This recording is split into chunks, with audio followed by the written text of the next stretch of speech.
ಸೂರ್ಯ ಹೊಳೆಯುತ್ತಿದ್ದ. ಚಿನ್ನ ಮತ್ತು ದೊಡ್ಡ ಗೆಳೆಯರು ಕಾಡಿನಲ್ಲಿದ್ದರು. ಚಿನ್ನ ಓಡಾಡಿ ಚೆನ್ನಾದ ಬೀಜಗಳನ್ನು ಸಂಗ್ರಹಿಸಿದ. ಆದರೆ ದೊಡ್ಡ ಮರದ ಕೆಳಗೆ ಆರಾಮವಾಗಿ ಮಲಗಿದ್ದ. ದೊಡ್ಡ, ಬೇಗ ಕೆಲಸ ಮಾಡು, ಚಳಿಗಾಲ ಬರುತ್ತಿದೆ ಎಂದು ಚಿನ್ನ ಹೇಳಿದ. ದೊಡ್ಡ ಹಣ್ಣು ತಿಂದು ಆಟ ಆಡುತ್ತಾ ಸಮಯ ಕಳೆದ. ಚಿನ್ನ ತನ್ನ ಗೂಡನ್ನು ಗಟ್ಟಿಯಾಗಿ ಅಂದವಾಗಿ ಕಟ್ಟಿದ. ಆಕಾಶದ ಬಣ್ಣ ಬದಲಾಯಿತು.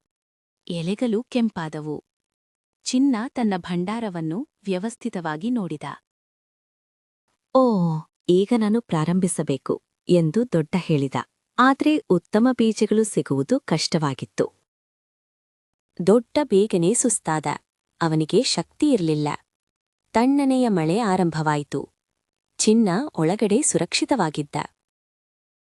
ದೊಡ್ಡ ಮಳೆಯಲ್ಲಿ ತೊಯ್ದು ನಡುಗುತ್ತಿದ್ದ. ದೊಡ್ಡ ಮಳೆಯಲ್ಲಿ ತೊಯ್ದು ನಡುಗುತ್ತಿದ್ದ. ಅವನಿಗೆ ಸಿಕ್ಕಿದ್ದು ಕೆಲವು ಚಿಕ್ಕ ಹಾಳಾದ ಕಾಯಿಗಳು. ಚಿನ್ನ ಹೊರಗೆ ನೋಡಿದ. ಅವನಿಗೆ ದೊಡ್ಡನ ಮೇಲೆ ಕರುಣೆಯಾಯಿತು. ನಾನು ಸಮಯ ವ್ಯರ್ಥ ಮಾಡಿದೆ ಎಂದು ದೊಡ್ಡ ದುಃಖಪಟ್ಟ. ಭಾರೀ ಹಿಮಪಾತವಾಯಿತು. ಎಲ್ಲೆಡೆ ಬಿಳಿ ಹೊದಿಕೆ. ದೊಡ್ಡ ಒಂದು ಮುರಿದ ಮರದಡಿ ಹೆಪ್ಪು ಕಟ್ಟುತ್ತಿದ್ದ.